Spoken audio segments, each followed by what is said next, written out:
Hey guys, it's Jonah here. I'm back in this ridiculous heat with a beer review, and I thought I'd do something different. I've got I'm getting a backlog because I keep ordering beers, but got quite a few dark beers, and I thought it is summertime, but I'm going to drink a few dark beers. Going to drink them of an evening when it starts to get cool down. Um, and as you'll see, drinking this in the evening might not be the best idea. Anyway, the one we're doing today is this beer, Nostalgia, and it's coffee porter. As you can see down the bottom, it's a 330 at 5%, and it says 22 IBUs, which is pretty light. And I quite like the little logo on there, little guy or lady looking up at the stars, drinking. Looks like wine with that glass, but we'll see. And this is a coffee porter. Well, that's the name of the beer. Nostalgia is the name of the brewery. Obviously, in this case, it's a smooth dark porter using 6 different malts, which are Munich Pale, uh, Oat Flakes, Chocolate, Carafa 120, Special B. The hops are Chinook, Mount Hood, and Cascade, which is really cool. Oh, and on the other side, we've got some nostalgia propaganda stuff on there. This is more about the brewery itself, so let's see if it focuses. At Nostalgia, we reimagine classic beer styles. We have a passion for traditional brewing to showcase the purest and most high quality malt hops and yeast. Suitable for the vegans, which is always good.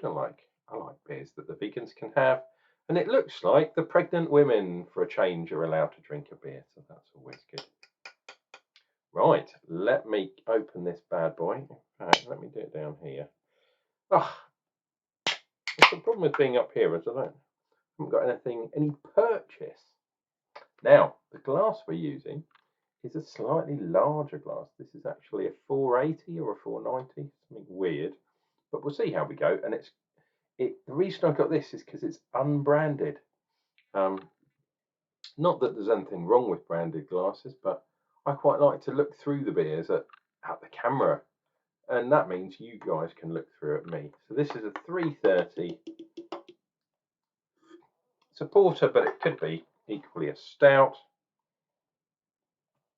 That is not too bad. Got a good fingers head on there, nice and dark. Although if you look at the bottom, it's that top or bottom, it has got a tiny bit of reddish. It looks a little bit reddish to me. And this is a coffee porter. See if we get a nice one from there. Oh, smells tiny bit sort of bitter, or perhaps sour might be the word. But we do have the nice roasty notes, bit of chocolate in there, bit of coffee, all the usual from a porter, which is cool. Look at that, the head has gone from a finger to 3/4, maybe down to a half. So the head is not sticking around. Colour wise, just off white, and look, it's already sticking to the glass. So we're definitely going to have some lovely lacing. Let me do a little bit of a swirl, see if we can get some more aromas. Yeah, I think this is going to be quite roasty.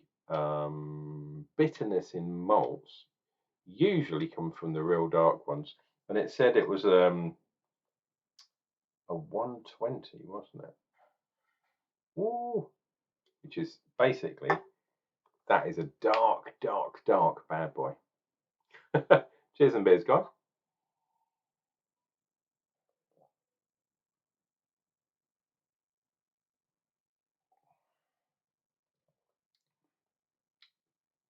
Okay, not as sour and bitter as I thought.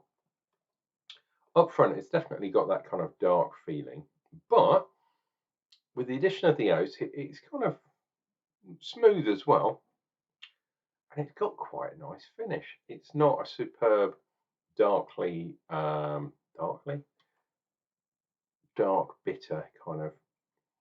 It's not that espresso coffee kind of thing. It's more like you've got a nice coffee, the end of a meal, you put your sweetener or your sugar in, giving it a couple of stirs. I have to say, I am not getting that much from the hops.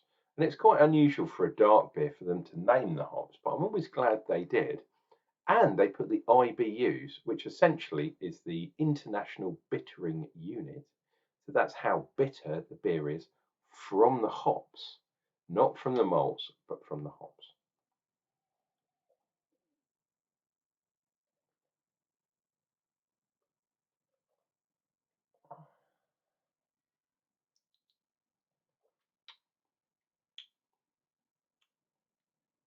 Mm, that is quite smooth. There is a little bit of bitterness there, that kind of astringency type thing. And that's natural when you use some real dark malts. I don't think they've used too much though, because I'm not getting that kind of coffee chewiness. You know, if you have a real strong espresso coffee, sometimes you get that kind of powder stuff at the bottom. And if you neck it like me, all in one go, if you're having your double espresso, um, you can kind of feel it crunching in your teeth and stuff. Um, not at all with this. So this has been nicely laid down, as we say. So there's no kind of particulates. There's nothing floating in there. Really cool. And if you can see, there's a nice line on the glass there. I've had two sips, I think. There's 2 lines, which is always a good sign. I really putting down that to the oats, and I know I've said it before, and I'll say it again. I think that's a good thing. I do like lating on a glass. It makes something different for me to talk about.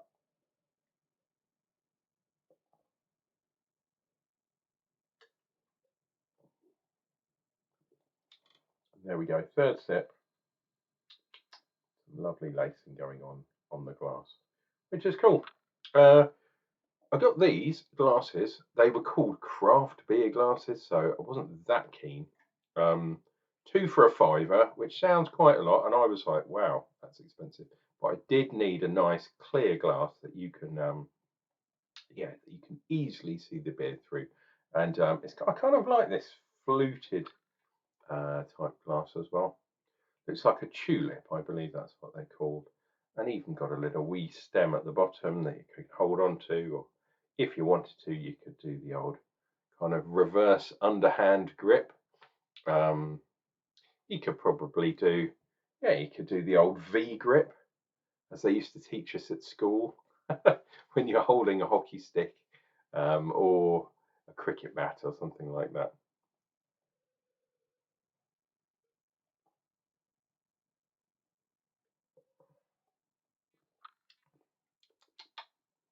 That's really nice.